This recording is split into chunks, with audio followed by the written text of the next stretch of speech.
Welcome back to FryMinis. I'm Eric, and today in our Monsters of the Multiverse coverage, we are going to take a look at the playable race, Eladrin. All right, thanks for clicking in. If you haven't already, check out the playlist. We're putting all of these videos in one easy to look at source for Monsters of the Multiverse. And of course, on the YouTube channel, if you want to subscribe, that would be great if you like what you see. And if you want to learn more, check us out at FryMinis.com. Okay, so Eladrin.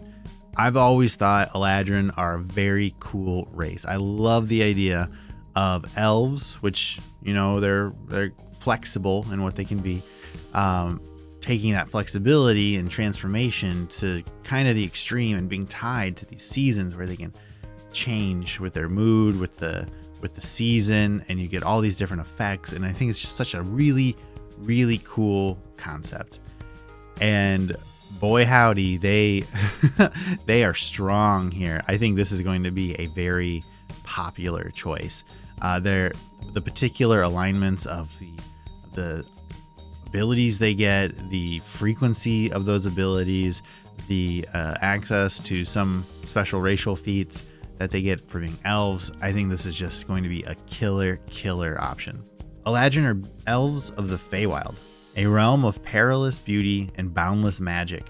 Using that magic, Eladrin can step from one place to another in the blink of an eye, and each Eladrin resonates with emotions captured in the Feywild in the form of seasons, affinities that affect the Eladrin's mood and appearance. An Eladrin season can change, though some remain in one season forever. Choose your season or roll on the Eladrin seasons table. Your Trance traits lets you change your season. Like other elves, Eladrin can live to be over 750 years old. Eladrin seasons is a D4 table. 1, autumn, peace and goodwill, when summer's harvest is shared with all. 2, winter, contemplation and dolor, when the vibrant energy of the world slumbers. 3, spring, cheerfulness and celebration, marked by merriment and hope as winter's sorrow passes. 4, summer, boldness and aggression, a time for unfettered energy and calls to action. Okay, so this I think is so cool. Everything I already talked about. But this book, you know, it's kind of compressing lore into bite-sized packages. And here I think this is a great example of how that works. This is an elf from a magic place, and that magic affects its emotions, and it can just have special powers because of it. Great. Okay. And yeah, we say Feywild, but you can reflavor that to whatever makes sense for your world if you don't have Feywild. I mean, heck, you could make this kind of just wild magic, if nothing else, right? So I think it's really cool. I like that we get a table. I like that we get to choose. I like that we get a little bit of a description of seasons in case you don't know what the seasons mean. But I think it's really nice. All right, and I'm going to sound like a broken record, but we get the same racial type bases as we do for everything else here. +2 to a stat and +1 to another stat, or +1 to 3 different stats, about 100 years. However, here we're at 750 years, which is nice. Our size is about that of a humanoid, common and another language, all that kind of normal stuff here. All right, so no surprise on any of that, but the Eladrin traits, buckle in, because there's a lot here. Creature type, you are a humanoid. You also are considered an elf for any prerequisites or effects that require you to be an elf. You're medium, and you have a 30-foot walking speed with 60 feet of dark vision. Again, I'm so excited. I'm so excited for these. You are also considered an X. I think that's going to set up. I hope it does. Now, I know a lot of people are like, oh, that's a wasted opportunity, blah, blah, blah. If Wizards doesn't utilize these tags in the future, and I can't imagine they wouldn't, I would absolutely call that a wasted opportunity. But for now, we're just setting it up. We're building out this book. I wish the next version of the PHB and all that stuff was a little bit closer, but that's where we're at. Fey Ancestry. You have advantage on saving throws you make to avoid or end the charmed condition on yourself. All right, if you are any race now that has any affiliation with the Feywild, here you go. This is you get your charmed resistance. Fey Step. As a bonus action, you can magically teleport up to 30 feet to an unoccupied space you can see. You can use this trait a number of times equal to your proficiency bonus, and you regain all expended uses when you finish a long rest. When you reach 3rd level, your phase step gains an additional effect based on your season. If the effect requires a saving throw, the DC equals 8 plus your proficiency bonus plus your intelligence, wisdom, or charisma modifier. Choose when you select this race. Okay, so I mean, clearly, just as that is right there, just without the even additional effects. That's incredible. 30-foot teleport, bonus action, proficiency bonus times per long rest. That's going to keep scaling. This is always going to be useful. I cannot imagine a character build that would not benefit from having a teleport. And it's easy to reflavor. It sounds so cool. It's so strong. Of course, like in combat, like popping around, disengage, blah, blah, blah, all that kind of stuff. But also, oh, we need to get across this chasm. Boop. Okay. Oh, we need to get up on that ledge. Boop. Okay. Oh, I'm in jail. Boop. Okay. How does jail work for Eladrin? I don't even know. So it's just, you get so much mileage out of something like this. It's just absolutely stellar. And then on top of that, you're also going to get these effects based on your season as soon as you hit level 3. And you get to choose your modifier for the DC for these. This is just killer. Autumn. Immediately after you use your phase step, up to 2 creatures of your choice that you can see within 10 feet of you must succeed on a wisdom saving throw or be charmed by you for 1 minute, or until you or your companions deal any damage to the creature. All right, so you're teleporting around and then poof, you pop next to 2 bandits and they're like, oh, that's so cool. Let's be friends. That's cool. I like what you just did. Okay.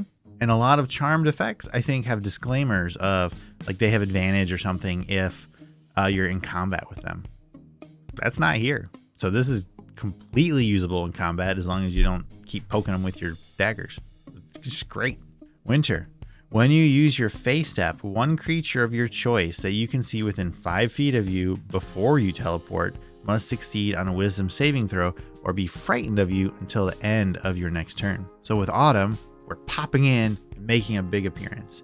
Here, we're doing kind of like a creepy, spooky, like teleport out of just like, wah, and like vanishing into the darkness type of deal. That's great too. Frighten's an excellent condition. Really good. Spring. When you use your phase step, you can touch 1 willing creature within 5 feet of you. That creature then teleports instead of you, appearing in an unoccupied space of your choice that you can see within 30 feet of you. Holy cow. This is so great. This is my favorite one. You can teleport an ally. Awesome. So if you're like the big meaty paladin up front fighting, and then somehow things get moved around or positioned, and your squishy wizard friend is with you, boop, they're gone. They're not in danger anymore. Or, oh no, the big bad evil guy has kidnapped one of your party members. Boop, they're gone. Great. There's no grapple check here. There's no contest. It's just pop. They're gone. It's so good. Using that jail story again. Oh, okay. You can you teleport yourself out. You wait around. You reach through the bar and pop your friend through. Done. It's great. Oh, you and your friend are both surrounded? Okay. Pop them out, and then you just use your action to disengage and get out. This is such a good evolution, I think, of how this works, of how the phase step works, where you're getting so much more utility out of it. You're bringing benefit to your group. It's just unbelievably awesome. This is so good to me. Summer. Immediately after you use your phase step, each creature of your choice that you can see within 5 feet of you takes fire damage equal to your proficiency bonus. So this is fine. This is okay. The damage is so little. I like the idea of you popping in and just a little fireball, mini baby fireball around you. I like that there isn't a save. It just happens. That's incredibly rare. At lower levels, this is going to be really, really good, right? Finishing off like those little goblins or whatever. But as you increase, even once you get this to max, where you're doing 6 damage to everybody around you. So that's not a ton of damage, right? So everybody around you, that would be 3, 6, 8 squares. So best case scenario, you're doing 48 damage with this. But how often is that occurring, that you're going to be able to get that exact perfect placement? And even though 48 damage, that's 48 damage spread out between 8 creatures. And I just don't know that that's going to make a significant difference. Now, here's the like, yeah, it's cool. Again, the idea of it's great, but compared to something like the spring, to me, it's no contest. It's no contest on which is the superior option here. All right, moving on. Keen senses. You have proficiency in the perception skill. So with the centaur, at first we're like, oh, you get these skills because that's literally you're connected to nature and you are connecting to nature with your connection to nature. Okay, changeling. Oh, you're from the Feywild. You get proficiency in deception or whatever. Now we're moving away from that. Here's our hard reasoning of why an entire race has this. And now you get perception. You know, perception, of course, those classic elf. Elf gets perception. But I mean, elf is also from Feywild, so why doesn't elf also get the same thing that the changeling gets? You know, it's just where it's like, and the problem with coming up with these justifications is that you can't go too far with them. You're going to start running into situations like that, where you're literally saying, oh, you're from the Feywild, so you get deception and intimidation and persuasion. But then, oh, you're also from the Feywild, but you don't get it. I don't know. Is it the end of the world? No, of course not. But I just don't think we need such robust justifications. And here we've just completely abandoned it altogether. like you have perception. Okay. Trance. You don't need to sleep, and magic can't put you to sleep. You can finish a long rest in 4 hours if you spend those hours in a trance-like meditation during which you retain consciousness. Whenever you finish this trance, you can change your season and you can gain 2 proficiencies that you don't have, each one with a weapon or tool of your choice selected from the player's handbook. You mystically acquire these proficiencies by drawing them from shared elven memory, and you retain them until you finish your next long rest. So elves with their sleep on long rests and requiring a different number of hours, it's always been a tricky pickle here. And so I think this trance is fine. You're going to see this, I think, in the future on all the elves. And that's okay. That's okay. But what's really interesting here to me is the proficiencies.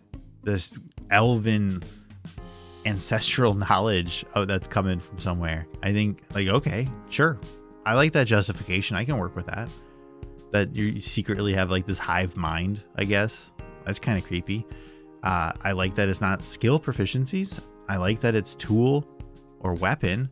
That weapon one in particular really, really opens up some doors to some very interesting options. Of course, elves, you know, typically you get the long sword and the long bow and the short bow and blah, blah, blah. And so this is a way to kind of respond to that, I think, is how I would read it. Yeah. So those Eladrin rogues, you know, you don't get the longbow. Here you go. Here's the longbow. Great. I think it's cool. I think this is a really nice way to do it. I like that you can change it. You can keep it. Oh, guess what? We don't have somebody with with thieves tools in the group. Okay, great. Guess what? We don't have somebody that can cook our dinner. Great. Here you go. Cool. Easy peasy. Am I nuts here? I think the Eladrin are incredibly strong. Like, not game breaking or anything, but holy cow, this is like one of the cool, it's just a cool cool race. You're getting all sorts of really neat options, tons of thematic stuff, incredible, absolutely incredible utility. I think it's a total package. I love the Eladrin. And of course, everybody loves the Elven accuracy feat, which you qualify here. So you get a +1 to Dex, Intelligence, Wisdom, or Charisma. And whenever you have advantage on an attack roll that's using one of those abilities, you have triple advantage. Basically, you roll 3 d20 and take the highest. It's very good. It's very good. This is such a good combo here. I'm a big fan. Like, I would absolutely play an Eladrin like in a heartbeat. This is a great complete package. Okay, let me know in the comments. What do you think? Keep your eyes out. We'll have more videos. FryMinis.com. Thank you. We'll see you next time.